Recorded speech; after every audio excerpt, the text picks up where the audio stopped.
Está no ar com Felipe Figueiredo e Matias Pinto, o Fronteiras Invisíveis do Futebol, o podcast que desvenda a geopolítica do planeta Bola.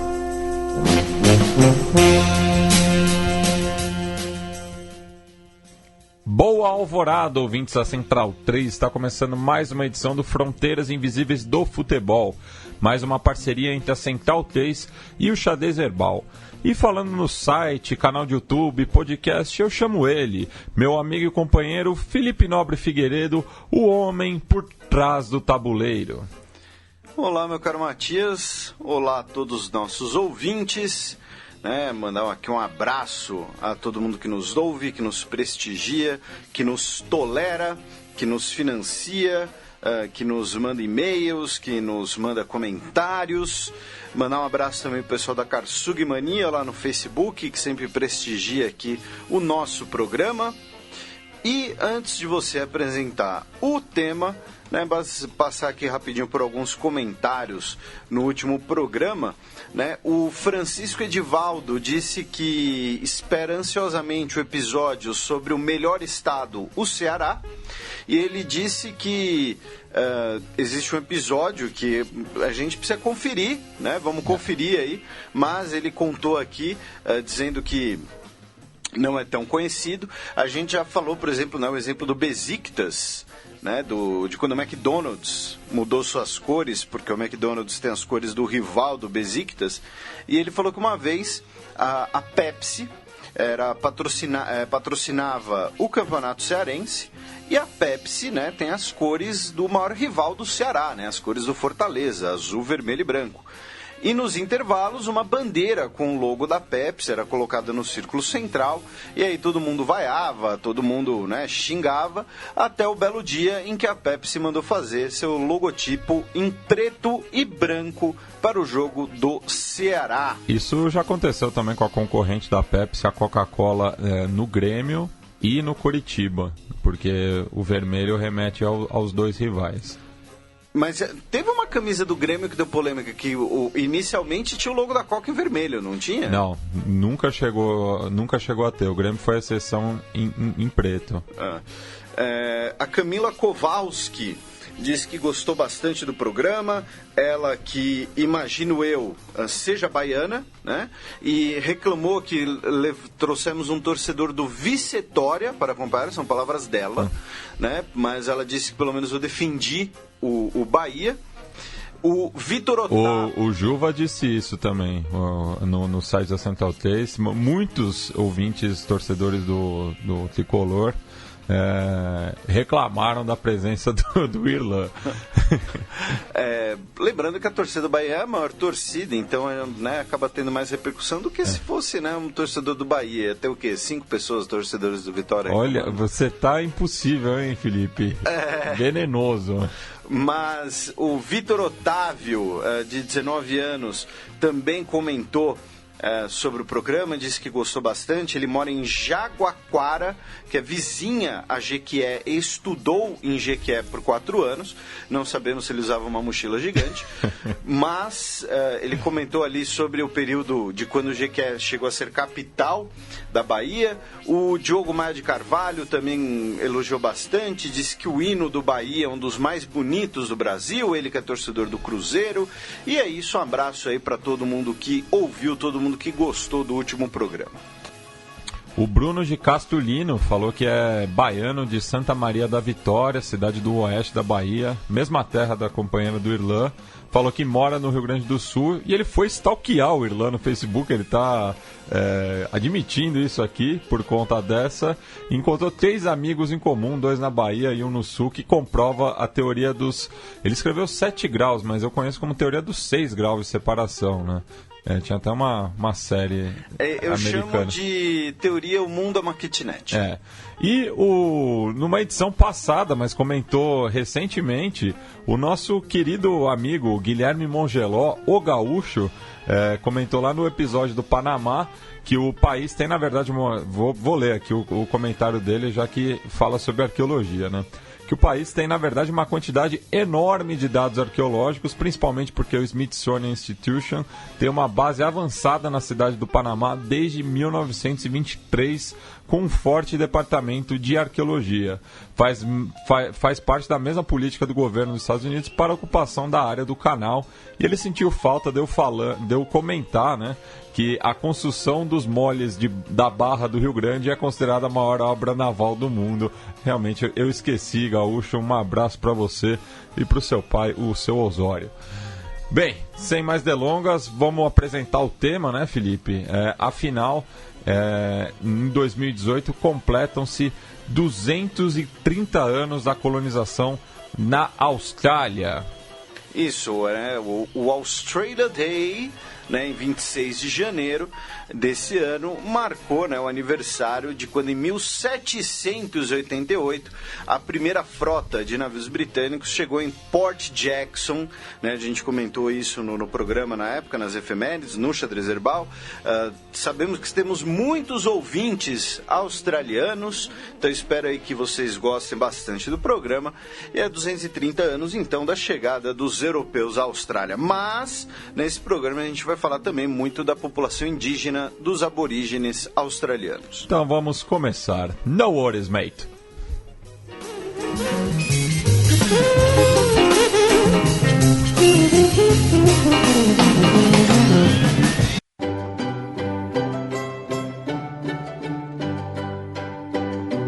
A história.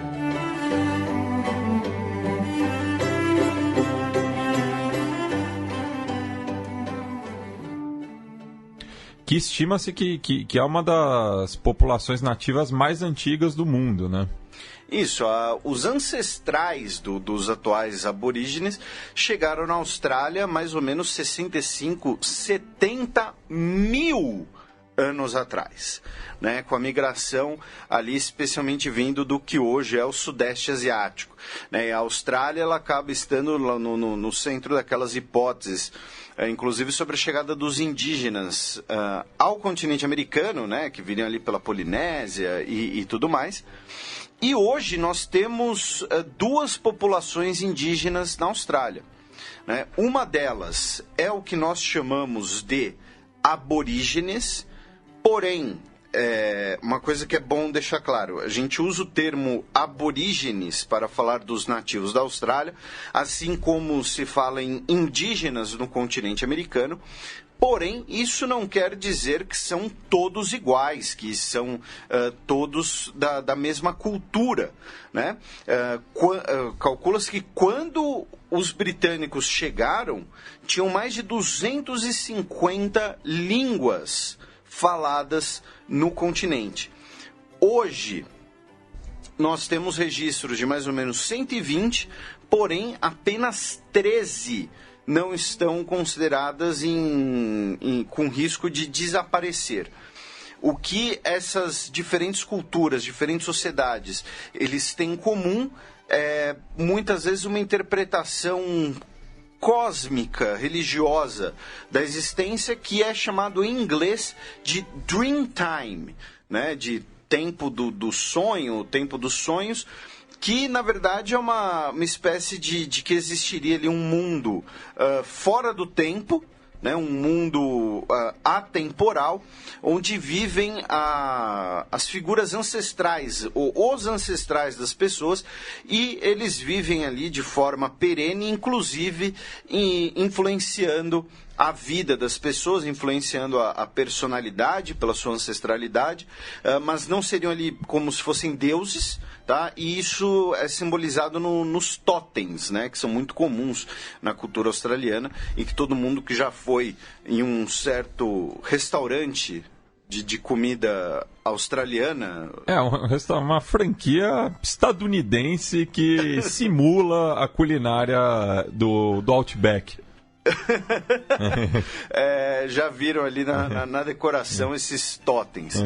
E eu falei em duas, né, populações indígenas, porque ali ao norte da Austrália nós temos as ilhas do Estreito de Torres, que são parte da Austrália e que são povoadas por melanésios, né, que inclusive tinha um modo de vida muito diferente dos aborígenes, né, enquanto os aborígenes são especialmente caçadores e coletores. Os melanésios, eles já desenvolviam a horticultura e também muitos recursos marítimos, como pesca, coleta ali em regiões de recifes e tudo mais. E os melanésios são um povo ligeiramente diferente dos aborígenes, né? Os melanésios são muitas vezes chamados, né, de indígenas loiros e tudo mais, mas uma representação muitas vezes, inclusive, resquício de representações racistas. Porém, a Austrália tem duas populações indígenas, embora ali a ilha da Austrália, né, o continente australiano praticamente, seja povoado pelo que nós chamamos de aborígenes. Aí, quando a gente fala da descoberta, né, da Austrália pelos europeus, estamos falando, o primeiro registro europeu da Austrália é em 1606, pelos neerlandeses, né, dos Países Baixos, né, que teria sido o navegador William Janszoon, né, Janszzoon, né, o idioma holandês ele também ele é extremamente amigável.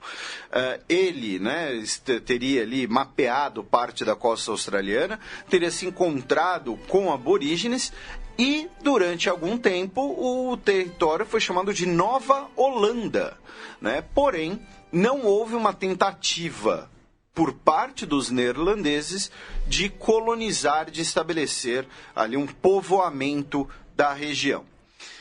Isso vai mudar com os britânicos, né? Com a frota explorada comandada, melhor dizendo, por William Dampier, que é uma figura conhecida inclusive como corsário. Ele, durante muito tempo, foi um dos principais, um dos mais famosos corsários britânicos. E ele vai desembarcar na região noroeste do que hoje do que era Nova Holanda em 1688, ou seja, 100 anos antes da colonização. Porém, ele também vai fazer parte desses esforços de mapeamento. E logo, algum tempo depois, em 1770, o James Cook, né, o mesmo navegador que batiza, por exemplo, as Ilhas Cook, né, C-O-O-K, ele vai mapear a outra parte da costa australiana, que ele vai chamar de Nova Gales do Sul, e reivindicar o território, já aí o território da costa oriental, e vai reivindicar o território para os britânicos. Inclusive é o nome de um dos estados atuais da Austrália, né? New South Wales. E aí, em 1783, nós temos o início do pensamento de colonização da Austrália. Por quê? Porque em 1783 nós temos a consagração da independência dos Estados Unidos, que era a principal colônia do Reino Unido e principalmente o principal território, né, a região ali, Estados Unidos e atual Canadá também, mas o principal território para onde eram enviados colonos, seja excedente populacional, sejam fugindo de perseguição religiosa, sejam detentos. E aí, com a perda da colônia nos Estados Unidos, basicamente a saturação do continente americano, já todo em posse de potências europeias, os britânicos olharam e falaram: vamos começar essa exploração nesse lugar aí chamado Austrália, né, nesse lugar que vai ser chamado de Austrália, antes que algum outro país europeu chegue, e porque agora a gente não tem para onde mandar a gente. Então, foi enviada a primeira frota, sob o comando do capitão Arthur Phillip, que foi estabelecer uma colônia penal em New South Wales. E aí, Não é baía, né, o melhor termo, cove, né, enseada. Na enseada de Sydney foi fundada, né, o primeiro assentamento britânico em 26 de janeiro de 1788, que é a origem histórica da cidade de Sydney, que é a principal cidade australiana, embora não seja a capital, né? E, como a gente mencionou, isso foi uma colônia penal. O Reino Unido, né, quando falamos aqui o Reino Unido do século XVIII já passava por uma série de problemas que seriam a norma no Reino Unido no século XIX, devido às mudanças demográficas, ao impacto demográfico causado pela Revolução Industrial. Então, estamos falando aqui de pobreza, questões sociais, desemprego, também trabalho infantil e condições de vida muito complicadas, condições de trabalho, né, extremamente insalubres, longas horas de trabalho, aquela coisa que você vê muito, por exemplo, em Oliver Twist, né, para ficar num exemplo aí da cultura pop. Então, com essa grande mudança demográfica, que, claro, a Revolução Industrial, ela traz efeitos para o crescimento econômico, para o desenvolvimento da agricultura, inclusive, para o próprio crescimento populacional, positivos. Porém, no momento em que ela ocorre, essa mudança demográfica que ocorre de forma radical em apenas algumas décadas, ela é extremamente complicada, ela é extremamente traumatizante para as pessoas que viveram ela, né? Junto a isso, né, a ampla distribuição, né, de condutas ditas como imorais à época, né, como jogos, disponibilidade de bebidas alcoólicas, tudo isso, nós tivemos um aumento exponencial da população prisional britânica. Né? A população prisional britânica cresce na mesma proporção que cresce esse boom demográfico, que crescem essas massas urbanas desorganizadas, motivadas pelo trabalho fabril. E no período, cerca de 80% das pessoas presas no Reino Unido eram por roubo e petty crimes, né? Crimes pequenos. Não eram pessoas, digamos assim, de grande perigo à sociedade. Inclusive, uma das principais canções folk da Irlanda, que chama The Fields of Atherton, fala sobre um personagem fictício que é condenado ao desterro na Austrália porque roubou comida, né, no período da grande fome que acometeu a ilha da Irlanda. E esse daí é um exemplo, né, de petty crime, né, crime pequeno. Então, o Reino Unido estava com uma população prisional grande, estava com um cenário traumatizante dessa revolução industrial, né, que, repito, tem benesses para o desenvolvimento humano, porém, quando ela ocorre, ela também gera traumas comparado ao antigo estilo de vida, né, rural, muito mais tranquilo e com uma população menor, e com as prisões superlotadas. Tanto que um fenômeno dessa época vão ser os chamados hulks, né, Hulk, que nem o personagem verde, que eram os navios, os cascos de navios já desativados, os bulks, com B, e que se tornam prisões flutuantes, né? Você taca as pessoas lá dentro. Então, o Reino Unido começa a enviar essas pessoas condenadas por crimes pequenos para colônias e colônias penais, e é assim que se dá o início da população, da colonização australiana, com uma política, inclusive, de higienismo, né? E aí, quando eu falei dos petty crimes, os crimes mais tidos como mais graves, como homicídio, não eram ofensas, não eram crimes que podiam que a punição podia envolver o transporte dessas pessoas. Essas pessoas iam cumprir a pena em prisões, entre aspas, de verdade. e cerca de 20% dessas pessoas presas enviadas às colônias eram mulheres, né? 80% homem, 20% mulheres. E ao contrário do que a cultura pop, do que a lenda coloca, essas mulheres não eram pessoas que estavam presas por prostituição, pois prostituição também não era um crime passível de ser enviado para as colônias, né? Para as colônias penais.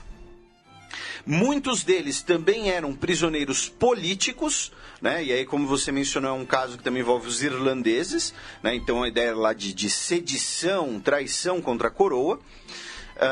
E eles iam para as colônias e após um prazo de trabalho penal, né, de trabalhos manuais nessas colônias penais, eles eram emancipados.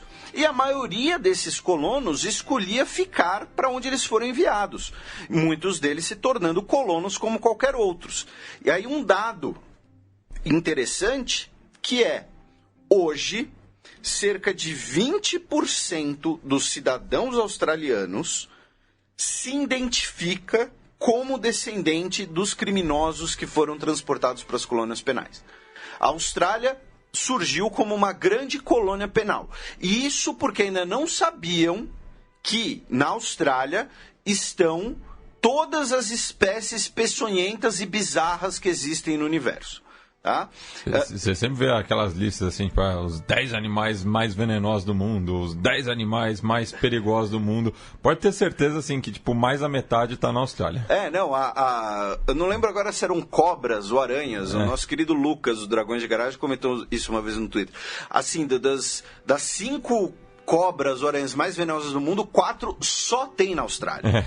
Entendeu? Então, assim, é um lugar que eu acho que, assim, que seria um péssimo lugar para colônia penal, porque seria punição, na verdade. As pessoas seriam mortas pela fauna e flora australiana.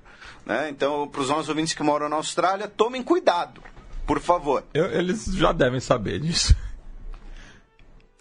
Não sei. Às vezes você fica morando lá um tempo, você já está lá, tipo, 1 ano, 2 anos, você já está acostumado, já começa a ficar menos alerta. Aí é aquela coisa, você abre lá sua gaveta para pegar uma meia, tem uma cobra gigante lá. Você vai no banheiro. Tem um crocodilo, né? Sei lá. Não sei, né? Enfim, mas eles têm um crocodilo Dundee para te defender. A segunda colônia penal também inglesa na Austrália foi fundada na terra de Van Diemen's, que hoje é a Tasmânia, em 1803. E o diabinho da Tasmânia não tem nada a ver com o personagem do Looney Tunes, com o Taz, infelizmente. Ia ser muito mais legal se o Taz existisse.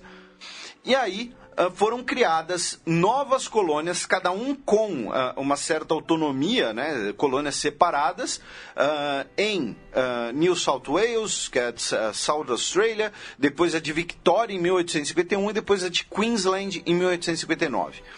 Entre 1788 e 1868, ou seja, um prazo aí de 80 anos, cerca de 162 mil criminosos condenados foram transportados pelo governo britânico para as colônias penais australianas. Nessa história, né, para a gente fechar aqui esse primeiro momento aqui da colonização, é na Austrália que ocorre um dos poucos episódios de mudança de governo pela força das armas na história das colônias britânicas, e a única vez na história da Austrália, a rebelião do Rum, de 1808, quando o governador de New South Wales, o William Blythe, foi deposto pelos fuzileiros navais que estavam ali na região. E por que se tornou, né, esse nome aí de rebelião do Rum? Porque ele foi acusavam ele de tentar monopolizar o comércio de rum, inclusive para os guardas, para as tropas, e como seus opositores faziam parte ali dos movimentos religiosos mais conservadores, né, em relação aos comportamentos, né, e na época, quando estamos falando aqui no século XIX, a defesa do abstêmio era muito forte, né, é o que vai levar a prohibition nos Estados Unidos também. Acusavam ele de ser cachaceiro, digamos assim.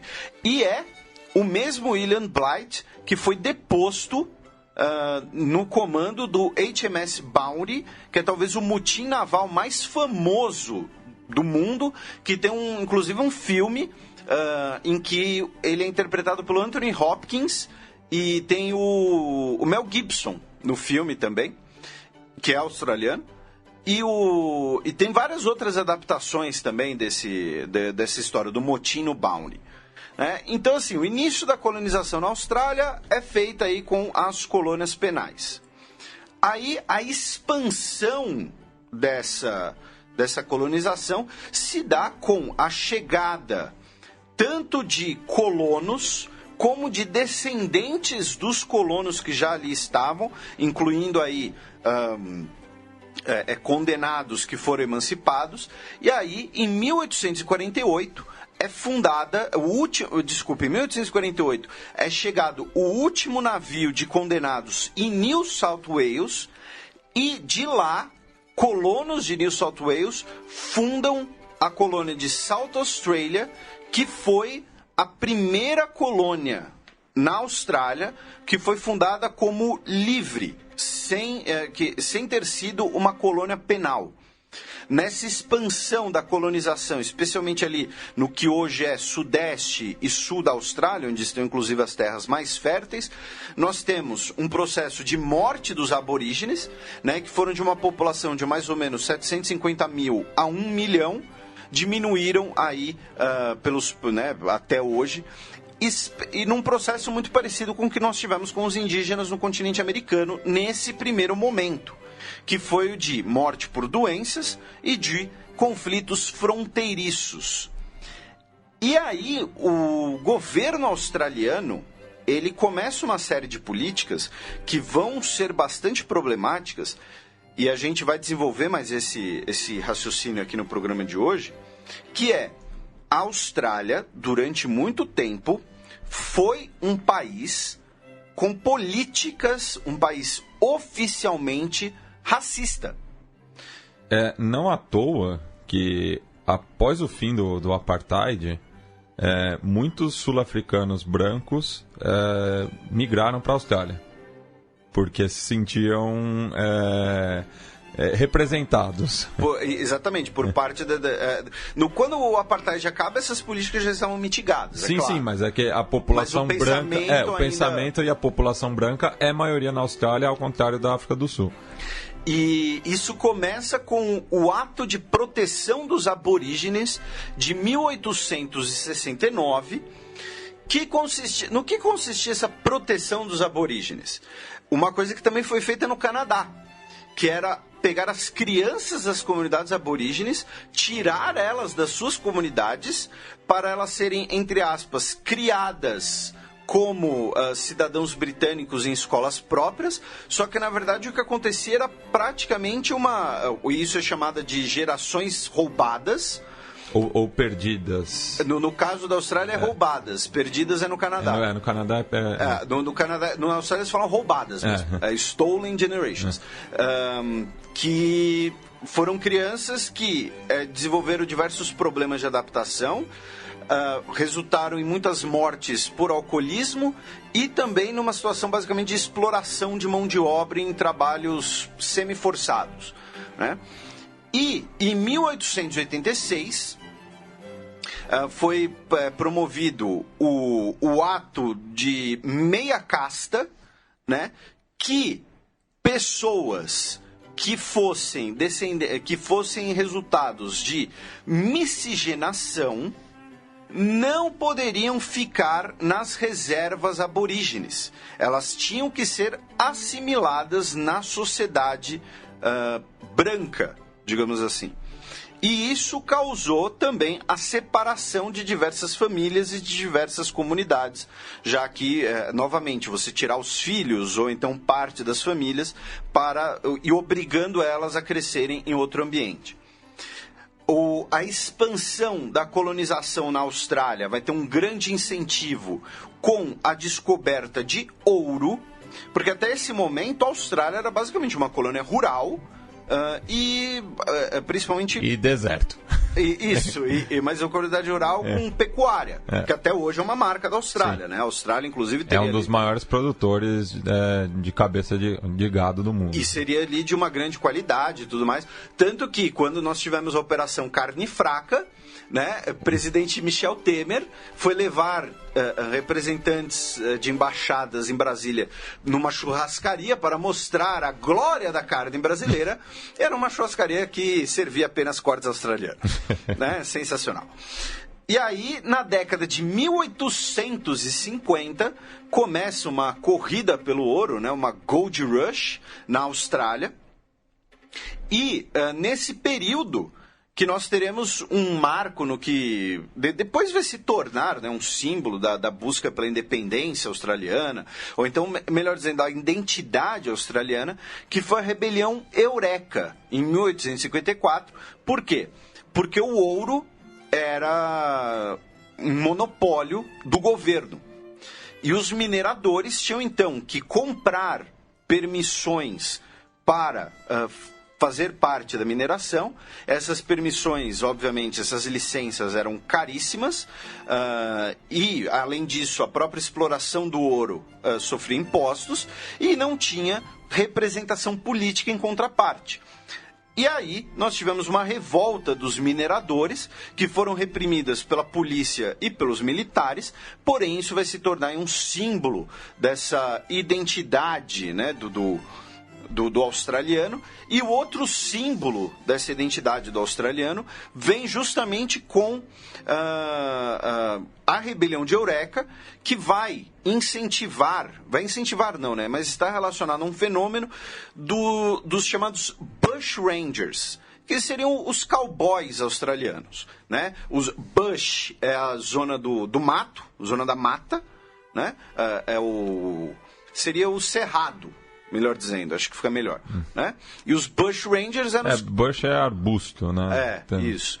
E seriam os caras que vivem nos arbustos, vivem na mata, que eram muitas vezes pessoas que estavam buscando encontrar ouro antes das autoridades, pessoas fugindo das autoridades, pessoas que eram contrabandistas de ouro, pessoas que roubavam gado. Uma situação semelhante ao do Velho Oeste. Sim, nos Estados Unidos. Exatamente. E o mais famoso desses Bush Rangers, seria o Ned Kelly, que inclusive tem um filme lá com o Orlando Bloom e o ator que fez o Coringa, que se matou. O Heath Ledger. Isso. Que é australiano.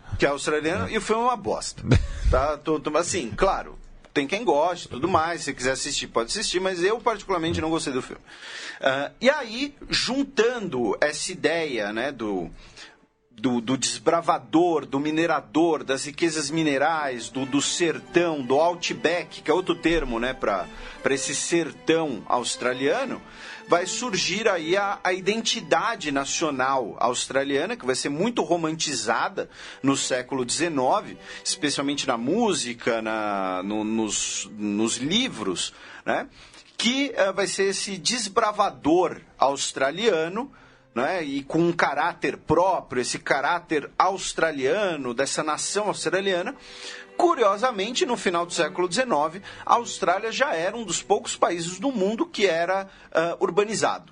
Né? Então, assim, a população rural era minoria, na verdade. Então, essa ideia de você criar esse símbolo do desbravador era até, né, como quase todo romantismo, era uma coisa idealizada, não muito real. E aí, nesse período que estamos falando aqui, segunda metade do século XIX, né, a Revolução de Eureka foi em 1854, a rebelião, desculpe, foi em 1854. Na década de 1850 e 60, tem essa corrida pelo ouro. E vai ser entre 1855 e 1890 que as 6 colônias que compunham a Austrália, ali South Australia, Queensland, New South Wales, a gente já vai revisar todas elas começaram a individualmente ter autonomia em relação ao governo em Londres, até por conta da distância, né? Austrália e Londres é longe pra caramba, e não tinha canal do Panamá ainda. Então, assim, se você tinha que, olha, os australianos querem fazer uma lei sobre, sei lá, comércio de água. Aí tinha que ir uma carta para o parlamento britânico, aí decidirem lá, negociarem lá, e vinha outra carta de volta. Enfim, era meio complicado, não tinha WhatsApp. Então as colônias australianas passaram a ter cada vez mais autonomia para os seus assuntos internos, com o Colonial Office de Londres tendo controle sobre as relações exteriores, a defesa e o comércio internacional. Com essa progressiva autonomia, nós teremos o processo de unificação e independência da Austrália, que a gente vai ver no terceiro bloco, mas é nesse período aqui que nós teremos uma coisa curiosa sobre esses parlamentos regionais australianos, que em 1895 as mulheres de South Australia foram as primeiras, estiveram dentre as primeiras do mundo a poderem votar, mas foram as primeiras a poderem se candidatar ao parlamento, embora fosse um parlamento regional. Né? As primeiras mulheres que vão poder se candidatar a um parlamento nacional serão na Finlândia. Porém, está aqui uma informação, um detalhe. Aqui tem informação, né, mas uma observação sobre esse período das autonomias. Foram as mulheres de South Australia especificamente. Bem, passemos agora para o campo, no qual a gente vai conhecer não só o futebol praticado na Austrália, como outras modalidades populares no país.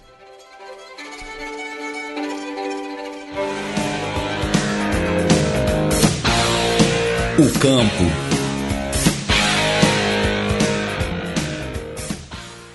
Bem, Felipe, a Austrália já sediou 2 Olimpíadas, né? 56 em Melbourne e 2000 em Sydney. E é um país conhecido, né, por ser poliesportivo, né? Tem diversas modalidades esportivas bastante populares ali na ilha, né? Isso, a Austrália, inclusive, rendeu o maior pivô de basquete de todos os tempos, o Luke Longley. Né? Tricampeão seguido da NBA. Pois é. Mas isso é importante você colocar, porque a Austrália é um dos países que a gente vai explicar melhor, mas a Austrália é um dos países que chama o futebol de soccer. Sim. Né? Por quê? Né? Porque o futebol, né, quando ele surge, ele tinha diversas vertentes. Né? O Football Association, que é o que a gente vai chamar de futebol, mas tinha o rugby futebol, aí vai ter o gridiron futebol, que é o futebol americano e tudo mais. E no caso da Austrália tem até modalidades nativas, né, que também recebem o nome de futebol. Por exemplo, vou dar um exemplo, que é o Yondumu Futebol, que é jogado ali por populações dos territórios do norte. E por isso que os primeiros jogos ali na Austrália foram com as diversas regras, muitas vezes uma regra dali, outra regra de lá, então, né, pode pegar a bola com a mão, mas a bola é redonda, enfim, alguma coisa assim. O primeiro jogo registrado com as regras do futebol na Austrália, e a origem é óbvia, né, porque é uma colônia britânica, né? Mas o primeiro jogo com as regras do futebol, comprovado, foi disputado em 14 de agosto de 1880, em Sydney, entre os Wanderers e integrantes do time de rugby da King's School. Os Wanderers são considerados o primeiro clube de futebol na Austrália, estabelecido no dia 3 de agosto de 1880 pelo John Walter Fletcher, que depois vai fundar a New South Wales English Football Association, que vai ser a primeira organização administrativa de futebol na Austrália. E não confundir com o atual Western Sydney Wanderers, que não tem nada a ver, é um clube bastante recente. E em 1883 é fundado o Balgownie Rangers, que é o mais antigo clube da Austrália que ainda existe. Ele compete na Liga Regional de Illawarra. A gente depois vai tentar explicar um pouco o sistema de ligas australiano, é meio esquisito. É bem complicado. Mas que seria mais ou menos a 7ª divisão do país, tá? Se a gente for colocar aqui num ranking. E foi apenas em 1911 que foi criada a Commonwealth Football Association, que foi depois transformada em Australian Soccer Association, que foi o primeiro a governar todo o futebol australiano, porque antes era cada colônia, cada uma daquelas 6 colônias, ou seja, como se fossem 6 pedaços da Austrália, cada um com a sua federação. E aí o primeiro time nacional da Austrália de futebol foi formado apenas em 1922 para representar a Austrália num tour pela Nova Zelândia, ou seja, ali do lado, né? Não foi exatamente um tour, né? E aí jogaram 3 jogos. E o futebol vai ter uma expansão, vai ter um incentivo muito grande na Austrália a partir da Segunda Guerra Mundial, quando, por conta da descolonização, por conta da destruição causada pela guerra, por conta de todo aquele novo contexto mundial, a Austrália vai começar a receber muitos migrantes de diversos grupos nacionais e étnicos, que é o que ocorre até hoje na Austrália, a gente vai, obviamente, falar mais disso. Então, aí, nesse momento, nós temos a fundação de diversos clubes formados pelas comunidades estrangeiras. A gente depois vai passar por eles, né? Mas clubes gregos, italianos, croatas, até de macedônios australianos. E hoje, embora o futebol esteja apenas em 4º na popularidade do país... Lembrando que, além do rugby que a gente citou, uma outra modalidade bastante difundida é o cricket, né? Inclusive, o maior clássico do cricket mundial é entre Austrália e Inglaterra. Pelo menos o mais tradicional, né? E lembrando que cricket é o beisebol que deu errado. Não, tô brincando. É o taco versão estendida. Bastante estendida. Versão do diretor.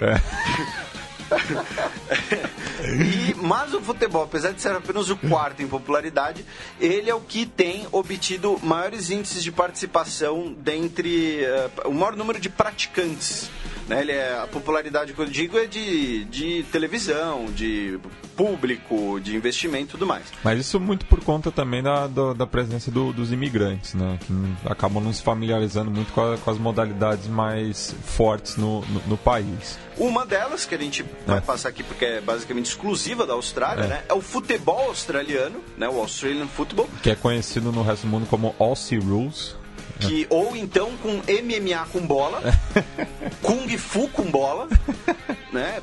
Briga com bola. Que é o esporte coletivo considerado mais violento do mundo. Assim, que a média de idade dos jogadores ao se aposentarem é abaixo dos 30 anos. Isso não é brincadeira. Porque, assim, repito, é MMA com bola. Inclusive, eu citei, né, o futebol ali de uma comunidade nativa. O futebol australiano é uma mistura, né, do rugby com... Karatê. Não, com jogos clânicos. Com Kung Fu. Assim, jogos de uma tribo contra a outra. É um bagulho, uma tribo contra a outra, e quem perdesse morria, né? Era a cúpula do trovão. Por sinal, Mad Max é australiano. É australiano. E as origens do futebol... A Austrália é o único país que tem uma liga profissional de futebol australiano. Com perdão da redundância. E é a liga mais rica da Austrália. A final do australianão de futebol australiano tem médias de público assim, de 80 mil pessoas. E a temporada é jogada entre o outono e o inverno, justamente para não concorrer com a temporada do cricket, que até muitas vezes dividem os estádios, né, principalmente o Melbourne Cricket Ground, porque o futebol australiano é bastante popular no estado de Vitória, que Melbourne é a capital. Então faz essa divisão, assim como acontece nos Estados Unidos, né? Então o futebol australiano é jogado outono e inverno, e o cricket primavera-verão. Resumindo, você passa o inverno tomando bicuda. Que legal. E ele foi estabelecido em 1859. Ele é, talvez... as regras de futebol, né, de todos os futebols que nós temos, mais antigo estabelecido. Tem aí uma briga com o rugby. Vamos ver qual que seria o mais antigo. 4 anos anterior às regras do futebol como nós conhecemos. Do futebol de verdade. Vamos jogar real aqui, por favor? Tô sendo diplomático. Então, assim, existe também esse MMA com bola aí na Austrália, que é o que eles chamam de futebol. Por isso que o nosso futebol lá também é chamado de soccer, que vem de association. E a seleção australiana é conhecida como Socceroos. Soccer com canguru. Pegaram? E canguru que disputa boxe na Austrália. Isso é fato. Cara, inclusive, quando eu fui fazer a capa desse programa, eu fui procurar umas fotos de canguru. Mano, o bicho é bombado, velho. Tipo, porque a gente pensa no canguru, aquele bicho fofinho, dócil. Tipo, isso daí normalmente é o filhote. Ou, porque assim, tem várias subespécies de canguru. Tem uma que, mano, ele parado, tomando sol, ele é definido, ele é sarado, tá ligado? Tipo, fica pulando o dia inteiro. É um Hulk, aquele negócio. Mano, para. Falando agora da seleção australiana, né? O Socceroos tem 4 participações em Copas do Mundo, 74, justamente aí nessa vibe pós-Segunda Guerra Mundial, e depois 2006, 2010, 2014 e estará agora, né, em 2018. E 2006 quando foi garfado pela Itália, né, diga-se de passagem. Que foi o melhor desempenho da Austrália quando chegou nas oitavas, quando perdeu pro Brasil, justamente. 2-0, gols do Adriano e do Fred. Ó, que memória, hein? E a Austrália é um caso, como por exemplo, como a gente mencionou, de Israel, que passou por 2 regras diferentes para participação na Copa. Até 2006, a Austrália disputava as eliminatórias da Oceania, e aí ia disputar... Era a Austrália contra a Rapa. A Austrália contra a Rapa. Que, inclusive, detém a maior goleada em um jogo oficial. Está aqui, inclusive. E aí... ganhava na Oceania, né, normalmente, ia disputar uma repescagem, muitas vezes com um país sul-americano. E aí, a partir de 2006... Foi a Argentina em 93... acho que em 98 não teve... essa repescagem não foi com a América do Sul.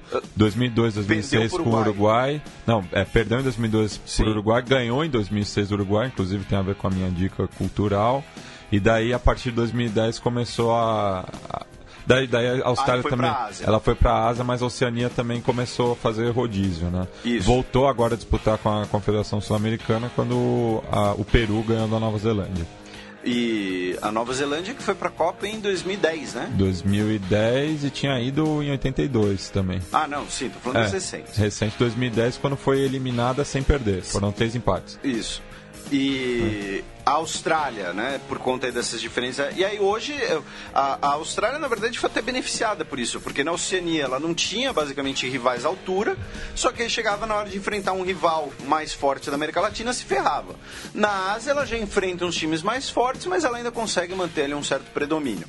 Falando agora de canecos, né, a Austrália foi vice da Copa das Confederações de 97 e terceiro lugar em 2001.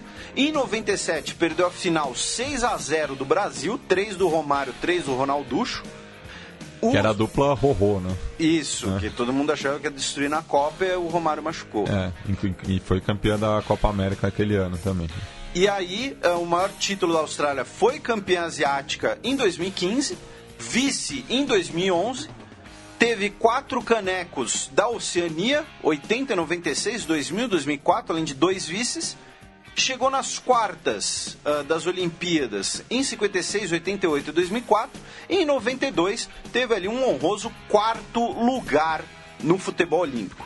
E aí, como você mencionou, a Austrália protagoniza o maior massacre da história do futebol profissional, quando em 2001, né, do futebol internacional, melhor dizendo, né, entre jogos entre seleções, né, em 11 de abril de 2001, a Austrália foi enfrentar a Samoa americana, ou seja, não foi enfrentar nem Samoa, foi enfrentar metade de Samoa, né, e meteu 31-0, tá, em Coffs Harbour, na Austrália. O Archie Thompson, da Austrália, ficou com um recorde de mais gols numa partida por um jogador, numa partida internacional, marcando 13 vezes. Dá uma média de 1 gol a cada 6 minutos. E eu me sinto obrigado a mencionar o nome do herói Nick Salapu, que era o goleirão de Samoa Americana. Dizem que se não fosse por ele, seria até pior.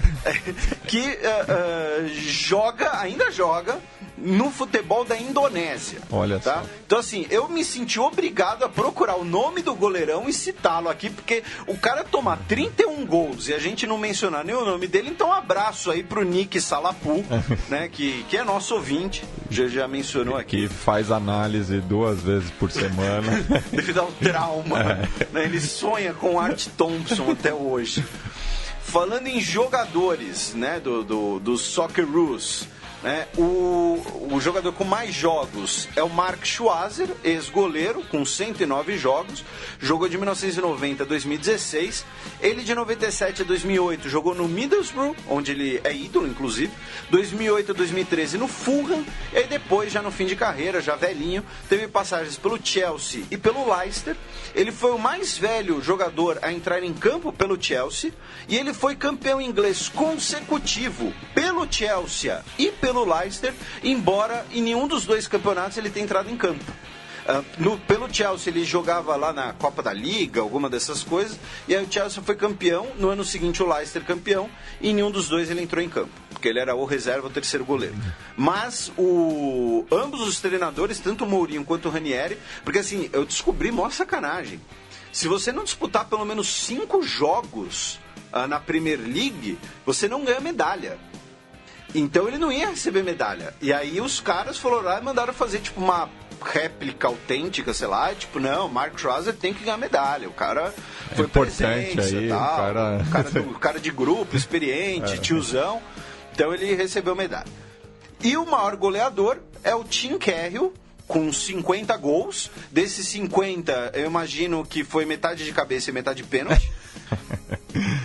Pelo pouco que eu vi ele jogar. Ele ainda joga, ele joga desde 98, tá no Millwall, onde ele é ídolo. Ele também jogou no Everton.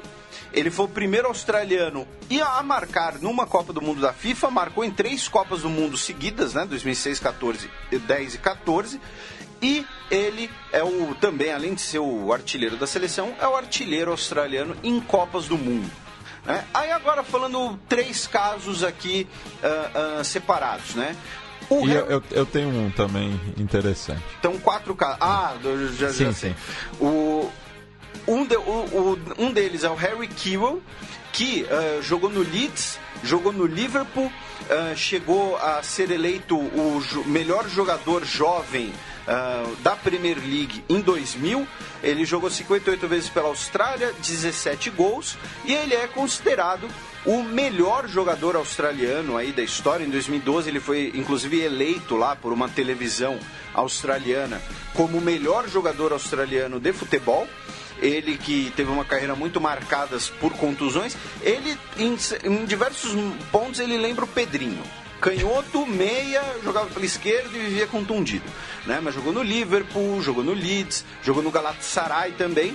E ele fez parte ali dessa geração australiana que disputou 3 Copas seguidas, com o Mark Viduka, o Mark Bosnich, aquele goleiro maldito, o Mark Bresciano e o Brett Emerton, para ficar em alguns nomes.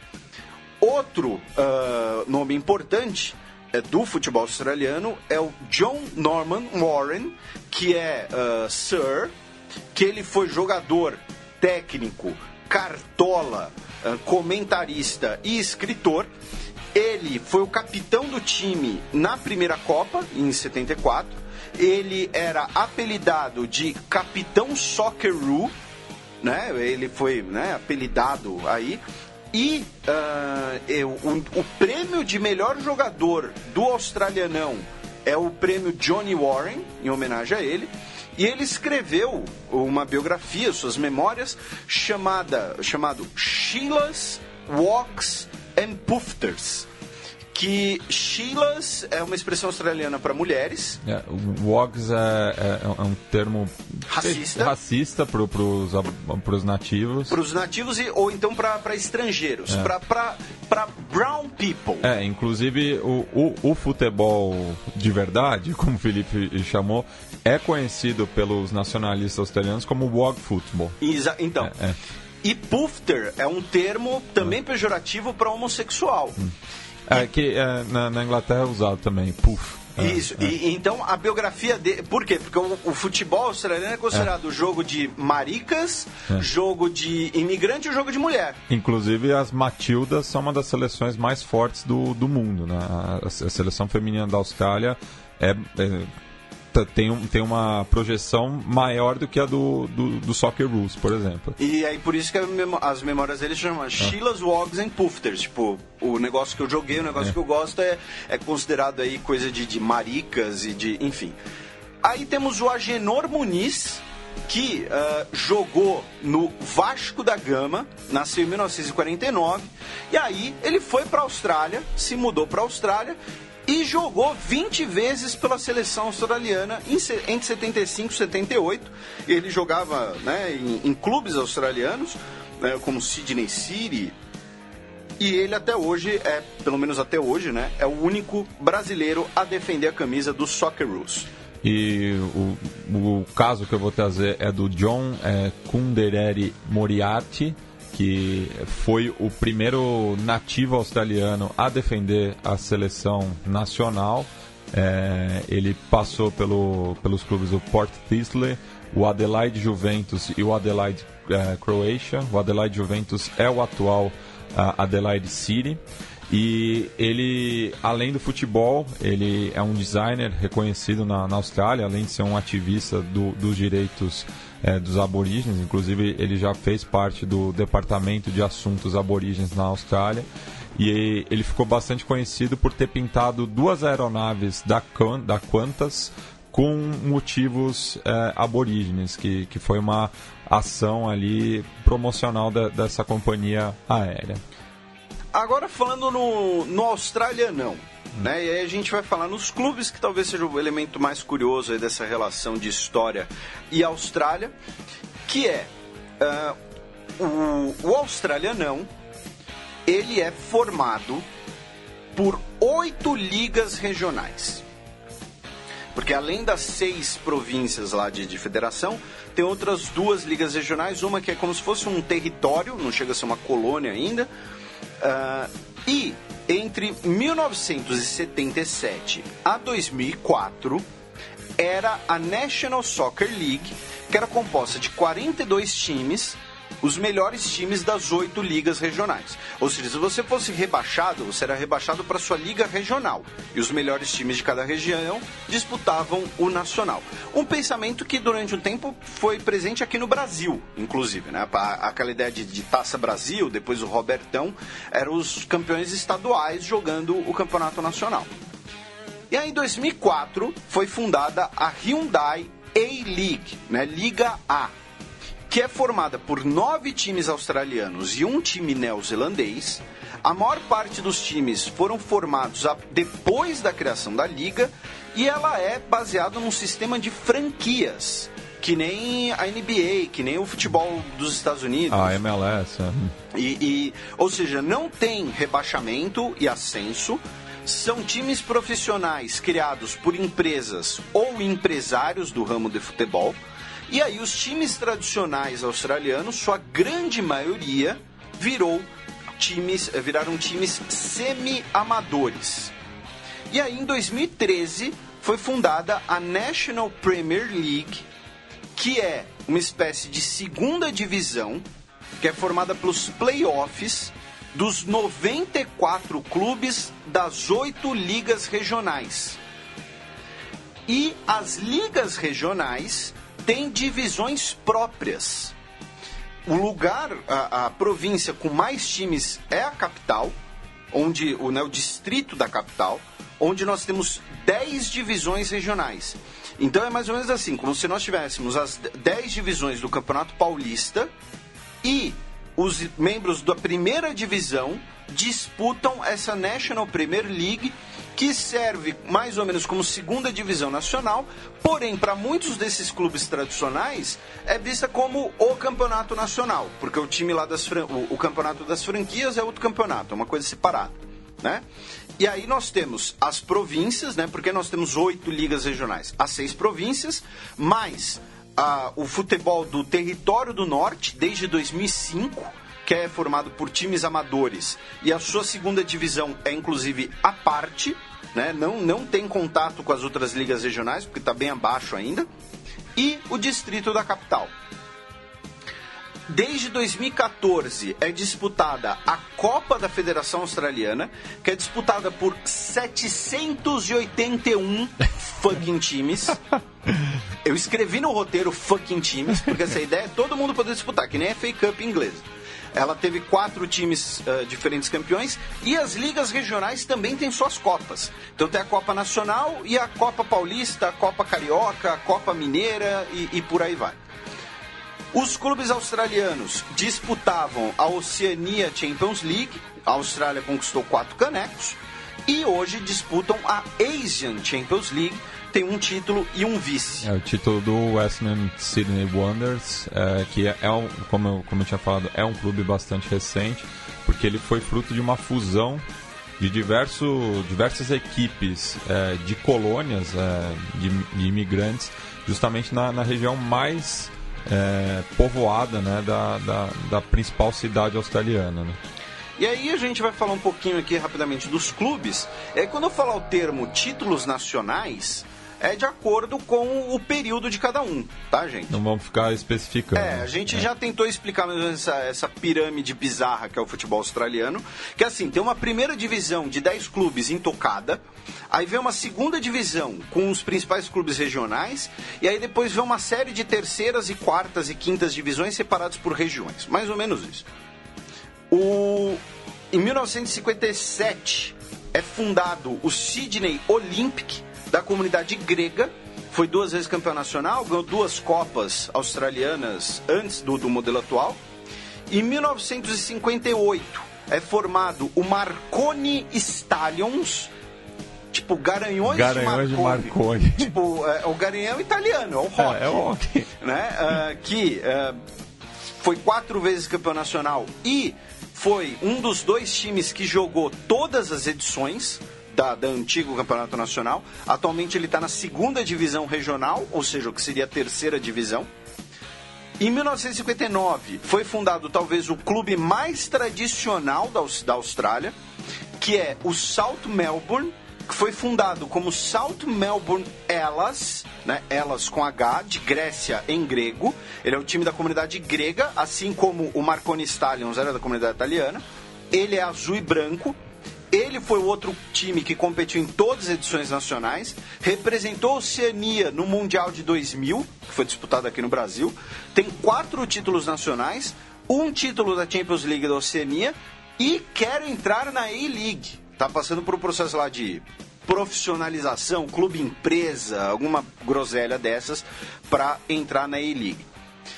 Em 46... tivemos o Adelaide City, de italianos, cujo símbolo é inspirado na Juventus, só que troca o cavalo por um canguru. E como eu tinha falado na trajetória do John Moriarty, foi fundado como Juventus Adelaide. Adelaide City é o nome atual. Foi 3 vezes campeão nacional, ganhou uma Champions da Oceania. Em 53 foi fundado o Melbourne Knights, da comunidade croata, 2 vezes campeão nacional. O símbolo tem o padrão croata, que é muitas vezes chamado, né, ali de toalha de cantina italiana. Exatamente. O Sydney United, também croata, de 58. E em 59, o Preston Lions, da comunidade macedônica, foi fundado. Atualmente ele está na 3ª divisão regional, que seria a 4ª nacional. Só 2 dos 10 times da A-League não foram fundados já no século XXI. O Brisbane Roar, de 1957, é um time fundado por uma comunidade de holandeses, inclusive ele joga de laranja, e foi 2 vezes campeão da A-League. E o Perth Glory, de 1995, que era um time de empresários, foi um time fundado por empresários, ele foi uma espécie de semente da A-League, porque ele foi o primeiro time rico, digamos assim, da Austrália, e aí foi 2 vezes campeão nacional. E aqui tem uma diferença também, né? Porque Perth fica é banhado pelo Oceano Índico, então é uma região mais afastada também ali dos principais clubes, dos tradicionais clubes australianos. Aí falando dos times novos aqui, rapidamente, em 2003 foi fundado o Adelaide United, foi uma vez campeão. No Mundial de 2008 ficou em 5º lugar de 7, e que em 2006 teve como maior jogador a vestir a sua camisa o Romário, que em 4 jogos marcou uma vez, quando ele estava lá doido para fazer 1000 gols. Em 2004 foi fundado o Melbourne Victory, que é o maior campeão do australianão, com 3 canecos e 2 vices. Em 2004 também foi fundado o Sydney FC, que venceu a Champions League da Oceania, ficou em 5º lugar de 6 no Mundial de 2005 e que já contou vestindo sua camisa com Del Piero e Juninho Paulista. Em 2009 é fundado o Melbourne City, que é o filiado local do Manchester City, então também tem a camisa azul bebê, um símbolo parecido e tudo mais. Em 2012, o Western Sydney Wanderers, né, que é o único clube australiano que venceu a Champions League, o Matias tinha comentado, e que em 2014 ficou em 6º no Mundial, também conhecido como penúltimo, e o 3º lugar naquela ocasião ficou com o Auckland, da Nova Zelândia, que era o representante da Oceania. Né? Até complicou para o São Lourenço na semifinal. E falando de rivalidade, tem basicamente um derby de verdade na E-League, até por ser uma liga muito nova, muito recente, então as rivalidades estão começando a surgir, mas que é o derby de Sydney, porque é o derby leste versus oeste da cidade de Sydney, que é muito presente em outras ligas. Sim, tem um recorte social também, né? Porque o leste é mais rico e o oeste é mais pobre na ocupação geográfica da cidade. Lembrando que o mais pobre, nesse caso da Austrália, é o quê? Uma pessoa que só tem 10 bifes ambos. Não sei. Mas que é disputado entre o Sydney FC e o Western Sydney Wanderers, aí esse leste versus oeste. Inclusive, a maior rivalidade da Austrália é um derby também leste versus oeste em Sydney, só que do cricket, que você mencionou, a maior rivalidade ali de clubes e tudo mais. Só que nesse caso, o cricket, como é um jogo de elite, o pessoal não sai na mão. Nesse caso aqui, já teve episódios recentes de violência. Tanto até que as autoridades australianas já estavam tendo que lidar com esse fato novo, assim, de tipo, que a violência do futebol eles encaram de uma maneira mais pejorativa. Mas espera aí, quando as pessoas falam então que o Brasil é um país atrasado, um país subdesenvolvido porque ele gosta de futebol e esse pessoal de futebol fica brigando, também brigam por causa de futebol na Austrália? Pois é. Não, mas a Austrália é um lugar tão civilizado? Tão civilizado, né? Eu ouvi dizer que brigam por causa de futebol na Alemanha também. Na Alemanha, Inglaterra, França, enfim. Bem, passemos agora para o terceiro e último bloco para falar da Austrália ao longo do século XX até os dias de hoje.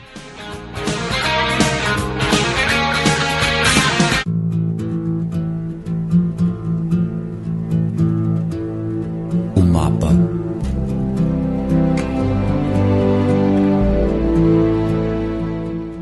Bem, Felipe, voltemos ao primeiro ano do século passado justamente para falar sobre um novo status da Austrália em relação ao Império Britânico. Isso, em 1º de janeiro de 1901 foi estabelecida a federação, né, a federalização das colônias australianas. Foi criada então a Commonwealth da Austrália como um dominion do Império Britânico, ou seja, o status que ela tem basicamente até hoje, porém, né, os últimos vínculos ali entre a Austrália e Reino Unido foram sendo cortados no século XX, a gente vai falar disso no fim do programa, porém, foi então estabelecida ali uma Austrália federalizada, todas as colônias com uma administração com um parlamento central e um primeiro-ministro da Austrália, que mandasse no negócio todo, né? E aí quais são então as 6 colônias que até aquele momento tinham autogoverno que vão formar a Commonwealth da Austrália, né? Queensland, New South Wales, Vitória, Tasmânia, South Australia e Western Australia, né? E, inicialmente, as ilhas Fiji e a Nova Zelândia fariam parte desse processo, porém, por conta até também da distância e tudo mais, acabaram cada um se tornando uma coisa separada. Em 1911, foi estabelecido o Território da Capital Federal, que depois foi rebatizado de Território da Capital Australiana, onde foi construída a capital Canberra. O início ali da sua construção foi até 1927, e que é uma cidade planejada, que nem Brasília, por exemplo. Só que a diferença é que Canberra continuaram planejando, pelo jeito. Mas Canberra não foi a primeira capital australiana. A primeira capital australiana foi Melbourne. E por que então estabeleceram ali um novo Distrito Federal para estabelecer uma nova capital? Porque ficava uma disputa entre Melbourne e Sydney. Quem deveria ser a capital? E havia até a proposta de, por exemplo, do legislativo ficar em uma, o judiciário ficar em outra, que foi um processo que foi adotado na África do Sul. Na África do Sul tem 3 capitais, uma do executivo, uma do legislativo e uma do judiciário. Bizarro. Na Austrália estava caminhando para a mesma coisa e falaram, não, vamos fazer o seguinte, pega um terreno ali, vamos fazer uma cidade da hora, uma cidade planejada. E aí hoje nós temos os 6 estados, o território da capital e o território do norte, né, como a gente vê ali na questão do futebol. Em 1931, um novo Estatuto de Westminster. Eu já comentei aqui no nosso programa e também no Xadrez Herbal que a gente faz toda semana, que existe uma praga na história da política internacional, das relações internacionais, que parece que tratados só podem ser assinados em Genebra, em Paris ou em Londres. Se você digitar Tratado de Paris no Google, vai ter 50 retornos. Eu acho que a mesma coisa ocorre com as leis inglesas, com o Estatuto de Westminster. Porque, assim, tem uns 15. Nesse caso, o de 31 é o que vai encerrar, né, vai acabar com a maior parte dos elos legislativos entre o Reino Unido e a Austrália. A Austrália vai adotar o Estatuto em 1942, porém com data retroativa a 1939, para evitar conflitos com a legislação que estava sendo passada pelo parlamento australiano durante a Segunda Guerra Mundial. Em 1986...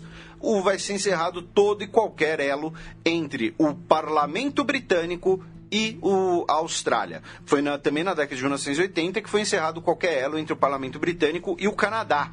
Mas lembrando que a rainha continua como chefe de Estado desses países, embora os seus parlamentos tenham total autonomia, e ela aponta um governador, que é o seu representante no Canadá, um representante na Austrália.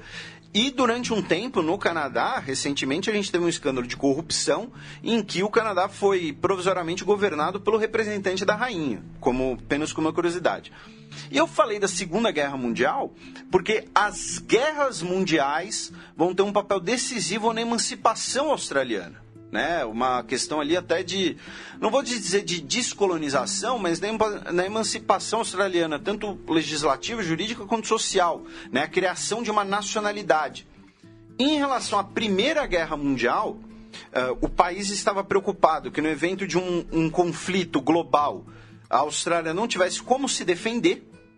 Então, em 1913, foi lançado ao mar o cruzador Austrália, que se tornou a nau capitânia da recém-criada Marinha Real Australiana, que é uma marinha separada. Ela tem uma identidade muito similar à Marinha Real Britânica, claro, mas é uma identidade separada. E na Primeira Guerra Mundial, nós tivemos 416 mil voluntários australianos que lutaram na guerra, de uma população de 4,9 milhões de pessoas. Ou seja, aproximadamente 10% da população. E entre a população masculina que podia servir, é entre 1/3 e metade. Mais ou menos ali 40, 45% da população se voluntariou. Desses, 60 mil morreram, 152 mil foram feridos e foi criado, né, o corpo ANZAC, que é Australian and New Zealand Army Corps, né? Então a sigla ANZAC, ANZAC. Os australianos lutaram especialmente na Batalha de Galípoli contra os turcos, que é considerada o nascimento da nação, é um dos feriados nacionais australianos, é o Anzac Day. Foi a primeira ação militar australiana. Depois, as tropas australianas tiveram um papel importante no fronte ocidental, lutando contra os alemães. E a Batalha de Galípoli ela tem uma coisa interessante, curiosa, que é o seguinte: há um tempo atrás, por conta do filme que o Gary Oldman ganhou o Oscar, a gente fez um Nerdologia sobre o Winston Churchill. E eu tentei expor um pouco naqueles minutos de como Winston Churchill é uma figura dúbia, porque para os britânicos e para muitas pessoas no Ocidente, nos Estados Unidos também, ele é visto como um herói, um grande estadista. E em diversos outros lugares do globo, ou pessoas de outras orientações políticas, ele é visto como um racista beirando genocida, por conta especialmente do que aconteceu na Índia. Só que o Winston Churchill tem uma reputação muito ruim também na Austrália. Por quê? Porque ele que planejou a Operação de Galípoli, e depois foi revelado que ele usou as tropas australianas e neozelandesas como bucha de canhão. Ele sabia que ia dar ruim, mais ou menos. Não é que ele sabia, mas ele sabia que era muito grande a chance de dar ruim. Saber dos riscos. E então vamos preservar aqui as tropas inglesas. Manda os australianos.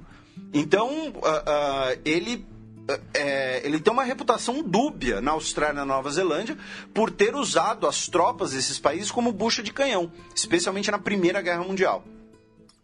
Já na Segunda Guerra Mundial, nós temos um fenômeno bastante importante dessa emancipação australiana, que é o seguinte: nós temos um grande investimento na Marinha Real Australiana, claro, né, no preâmbulo da guerra, e a Austrália não sabia se poderia contar completamente com os ingleses em sua defesa, já que os ingleses também estariam ameaçados.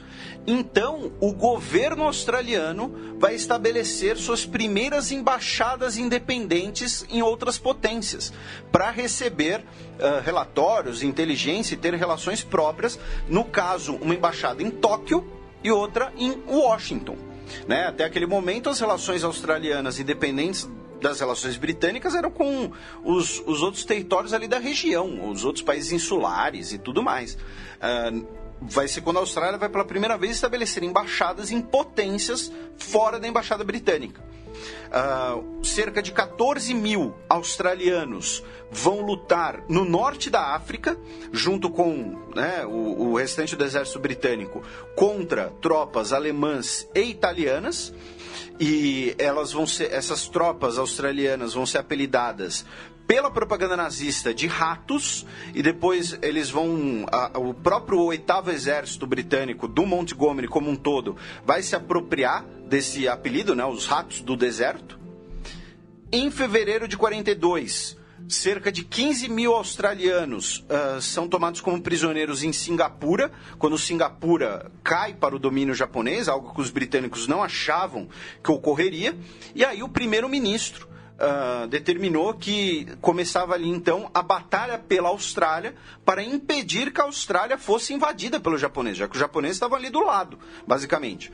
Em 19 de fevereiro, a cidade de Darwin, que é um porto importante ao norte da Austrália, sofre o seu primeiro ataque aéreo pelos japoneses, a primeira vez que o território australiano é atacado por forças inimigas, e aí nos próximos 2 anos a Austrália vai sofrer mais de 100 ataques aéreos. E aí nós temos, nesse momento, um análogo, digamos assim, a campanha de Galípoli da Primeira Guerra Mundial na Segunda Guerra Mundial, que é a campanha de Kokoda, né? Kokoda, que foi disputada no território australiano de Papua, né? Ali onde hoje é Papua Nova Guiné. Por quê? E foi uma batalha terrestre com dezenas de milhares de australianos combatendo. E por quê? Porque se os japoneses tomassem Papua Nova Guiné, muito provavelmente os japoneses teriam ali um trampolim para invadir a própria Austrália. E aí, entre julho e novembro de 42, o território australiano de Papua foi defendido nesse contexto. Já vou falar um pouquinho mais sobre esse território australiano.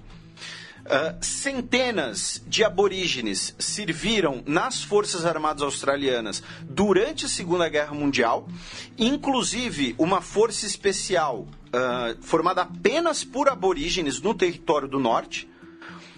A população australiana durante a Segunda Guerra Mundial era cerca de 7 milhões de pessoas. Dessas 7 milhões, quase 1 milhão de homens e mulheres serviram durante o conflito, né? Sendo, inclusive, aí as mulheres agora em cargos não combatentes, né? Mas como enfermeiras, administração e tudo mais. Cerca de 557 mil australianos serviram no que eles chamam de overseas, né, fora do seu território, né? Além desses, mais de 200 mil na Força Aérea Australiana e quase 50 mil na Marinha Australiana.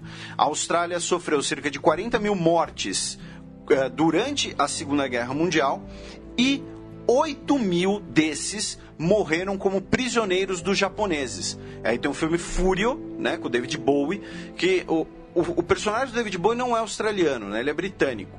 Mas tem um australiano, se não me engano, ali no Campo de Prisioneiros. Uma outra produção cinematográfica que mostra o envolvimento da Austrália na Segunda Guerra Mundial é aquela série The Pacific, que é uma continuação do Band of Brothers. Spin-off, boa. O spin-off do Band of Brothers, só que eu não gostei tanto quanto a série original. Mas mostra ali, dá para entender mais ou menos como a Austrália observou esse conflito mundial.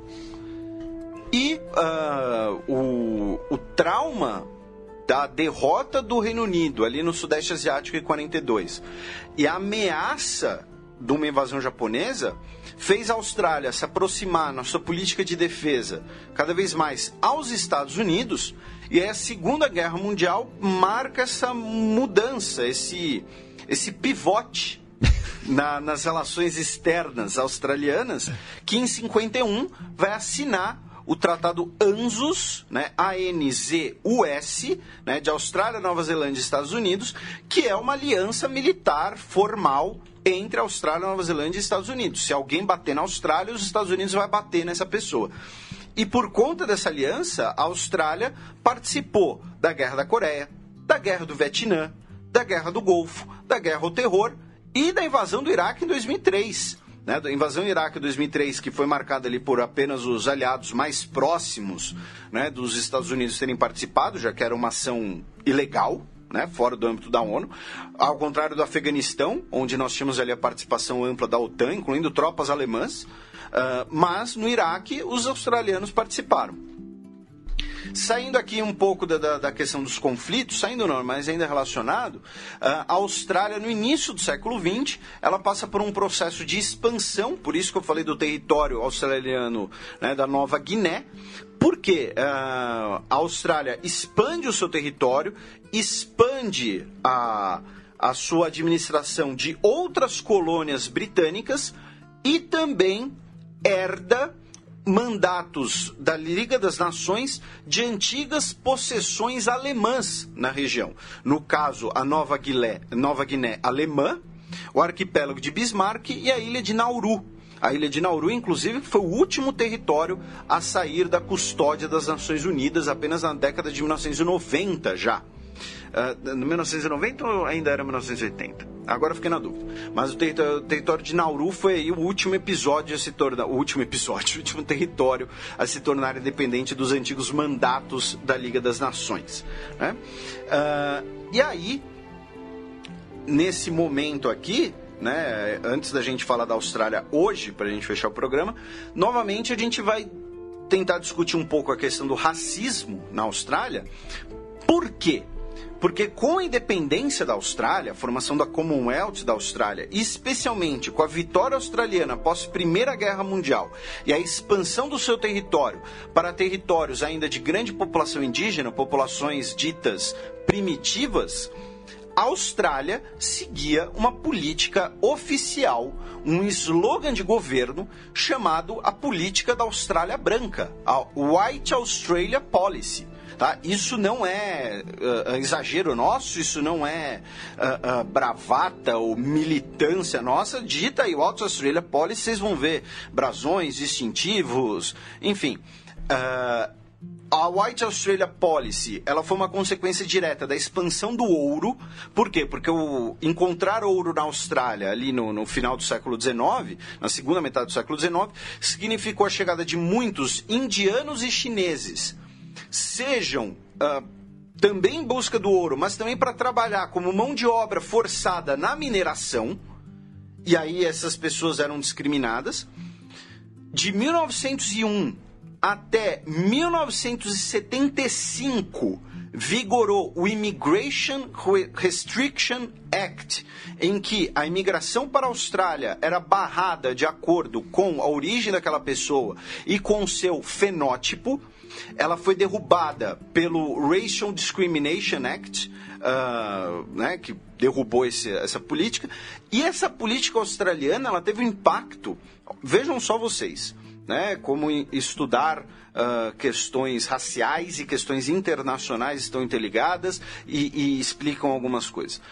A política racista australiana explica o Japão ter participado do eixo na Segunda Guerra Mundial.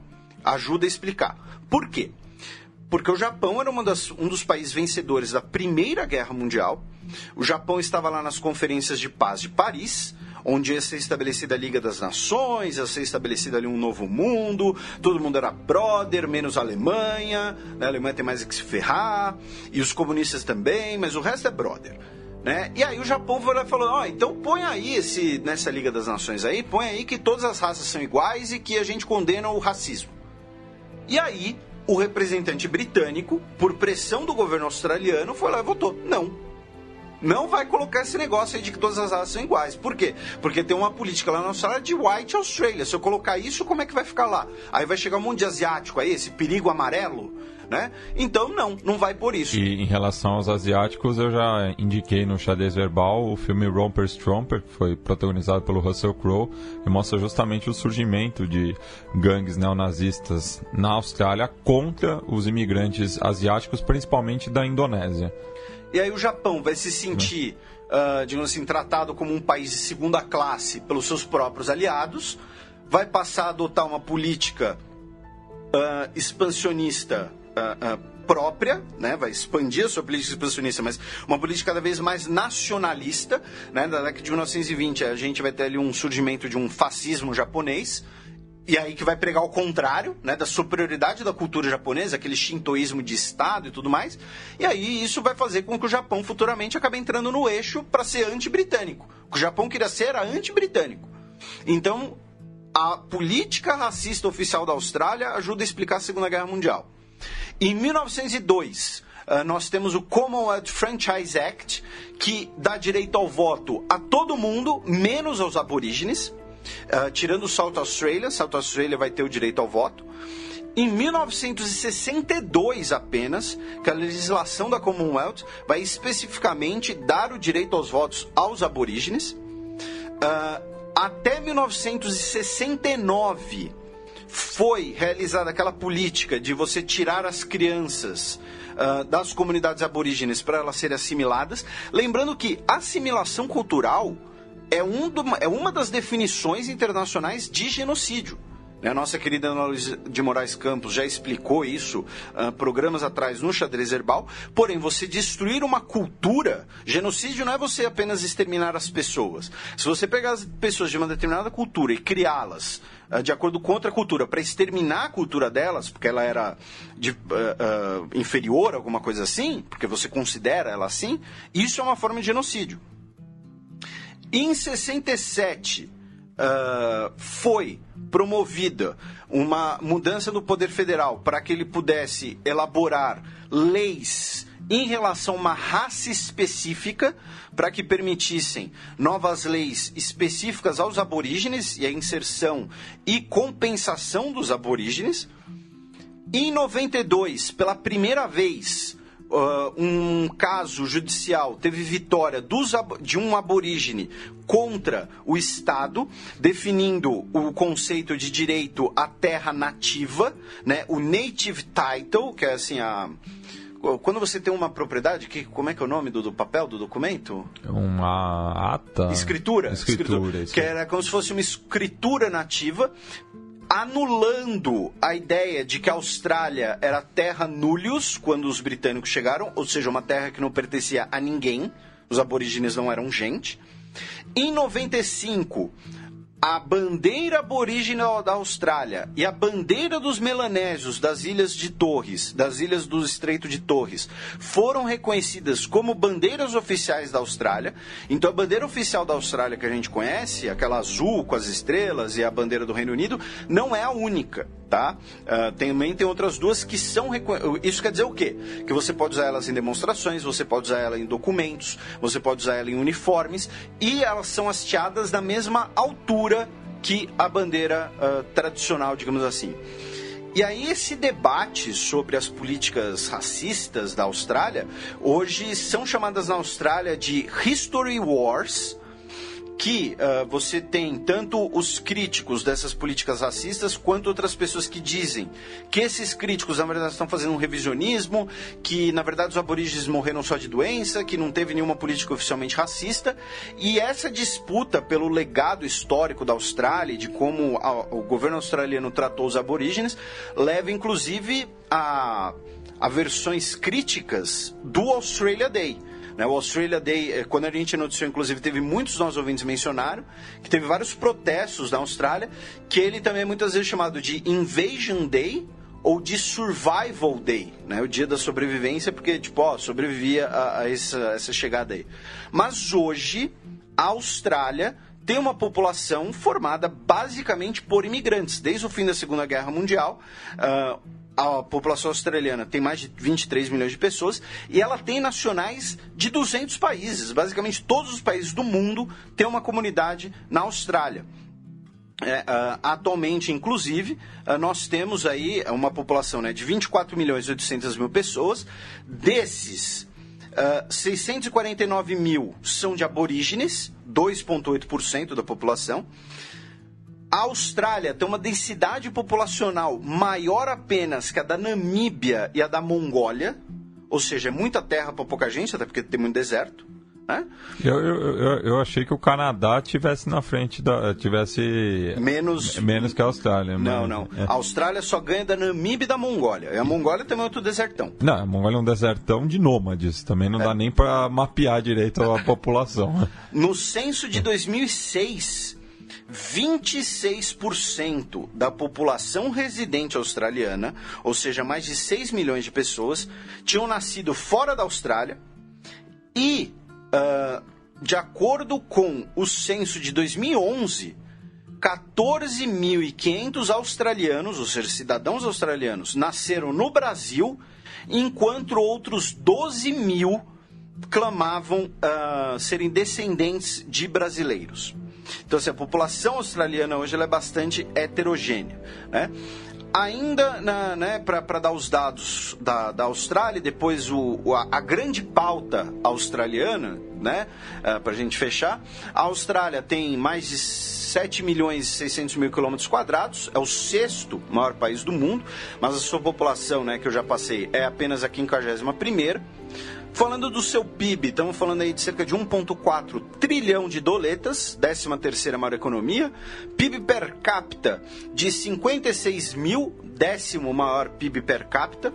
A Austrália tem um dos maiores orçamentos de defesa do mundo, tá? Com 2% do PIB gastos em defesa. A Austrália tem uma capacidade de defesa, até de projeção também de força relativamente grande. O IDH australiano é o 2º maior do mundo, com 93,9. Eu não sei porque o IDH tem esse maldito 0 ponto alguma coisa. Você nunca vai chegar no 1, né? E o grande debate da Austrália hoje a Austrália não tem vínculo governamental nenhum com o Reino Unido desde a década de 1980. A Austrália ela é independente na prática, né, desde da Segunda Guerra Mundial e com autonomia desde ali do fim do século XIX. Em 1999 foi realizado um referendo em que 56% dos votantes e a maioria em cada estado, que eram as regras, não adiantava, tinha que ganhar em todos os estados, além de ter a maioria simples, rejeitou a proposta de que a Austrália se tornasse uma república. com uma república parlamentar, né? Ou seja, teria um presidente e um primeiro-ministro, o presidente sendo chefe de Estado apontado pelo parlamento. Politicamente, quase todos os grandes partidos australianos, inclusive o Partido Trabalhista, o Partido Verde e boa parte do Partido Liberal, defendem o republicanismo. E aí existe uma questão que é o seguinte, que nas eleições de 2010, a então primeira-ministra, a Julia Gillard, disse: eu acredito que essa nação deveria ser uma república, mas eu também acredito que essa nação tem um grande afeto pela Rainha Elizabeth. O que eu estou querendo dizer? A hora que Elizabeth II cumprir o curso natural da vida, para não usar termos, né, que podem ser considerados, né, jacota, alguma coisa assim, mas a hora que ela cumprir o curso natural da vida, a Austrália vai virar uma república. A Austrália ela já está distante do Reino Unido na sua política exterior, ela está distante do governo, ela tem completa independência, ela tem uma matriz populacional completamente diferente, muito mais diversa, misturada. A Austrália vai virar uma república logo depois que a Rainha Elizabeth II der adeus. Isso daqui estou afirmando. Você está cravando aqui. Estou cravando, né, o meu... Podem cobrar o Felipe depois, Pode. mesmo que a proclamação da República demorar tipo 30 anos depois que a Rainha Elizabeth morrer. Não, Dá um prazo. Dá um prazo? É. Em até 5 anos. Até 5 anos. Tá aí, ó. 5 anos. Pode Tô cobrar dando o prazo Felipe. curto ainda. Agora, eu quero ver o prazo que você vai dar pra Rainha Elizabeth morrer. Isso aí ninguém fala. Não, aí eu não vou matar a véia. Eu não vou fazer essa indelicadeza, né? Até porque ela tem sangue de Oscar Niemeyer, né? Eu acho que ela vai enterrar o filho, viu? Olha, se eu tivesse um filho desse, eu também enterrava. Bem, Felipe, para quem quiser saber mais sobre a Austrália, ou mesmo não tanto assim, mas para algo que esteja bastante relacionado à Austrália, qual que é a sua dica? A minha dica é justamente Mad Max. Pai. Eu tentei pensar em diversas coisas mais elaboradas, mais cultas, mas assim, é uma recomendação obrigatória. Por quê? Porque o protagonista dos filmes clássicos é um australiano, né, o Mel Gibson, e aí tem o outro novo filme com a Charlize Theron, né, que ela é sul-africana. Mas é dirigido por um australiano, se passa na Austrália, né, as paisagens ali do deserto e tudo mais são paisagens australianas, então recomendo Mad Max, qualquer um dos 4, mas especialmente os 2 primeiros, né, e o com a Charlize Theron, o último, né? O último é mais fácil de achar, claro.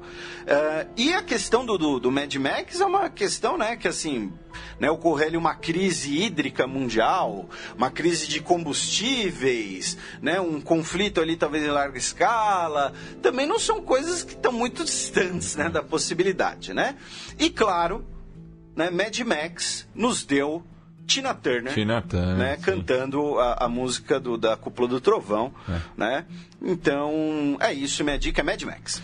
Bem, a minha dica é um documentário sobre o futebol na Austrália, chama November 16, que é justamente o dia, né, que a Austrália se classificou para a Copa do Mundo de 2006, jogando em novembro de 2005, nos pênaltis contra o Uruguai, né, a seleção, o Socceroos naquela oportunidade, comandados pelo Gus Hiddink, e o Gus Hiddink tinha na sua comissão técnica um compatriota famoso, né, o Neskins, estava ao seu lado.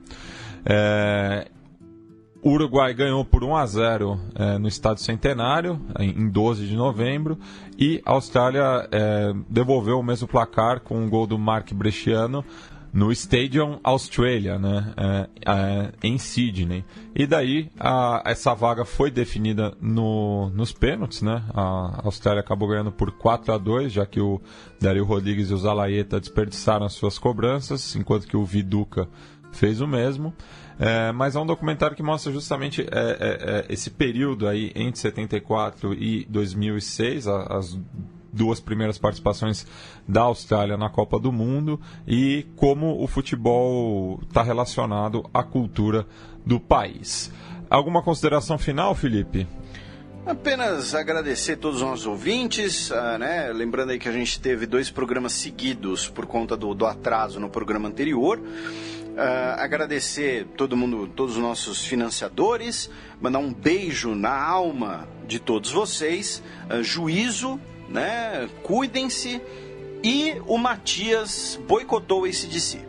Não, esse DC a gente já tocou em outras oportunidades aqui no programa, mas eu vou tocar uma música que diz muito mais sobre a Austrália do que qualquer uma da discografia do AC/DC, que é uma banda formada na Austrália, apesar que eu prefiro a formação com o Brian Johnson nos vocais, que é britânico, mas eu vou tocar Men at Work, Land Down Under, que pode ser considerado o hino australiano, né? Pode substituir o hino da Austrália facilmente, porque essa música diz muito sobre o país e talvez tenha sido a banda que tenha feito a Austrália ser mais conhecida ao redor do mundo. Então a gente finaliza aí com Men at Work, com sucesso dos anos 80, Land Down Under.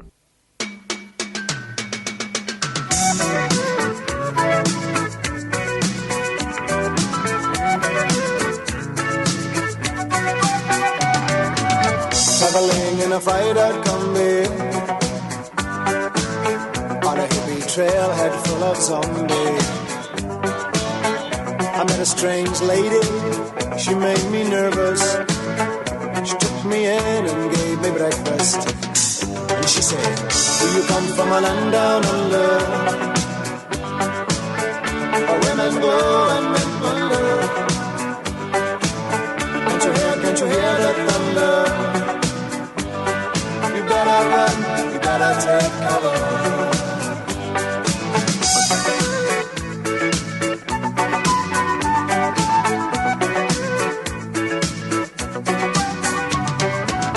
Buying bread from a man in Brussels.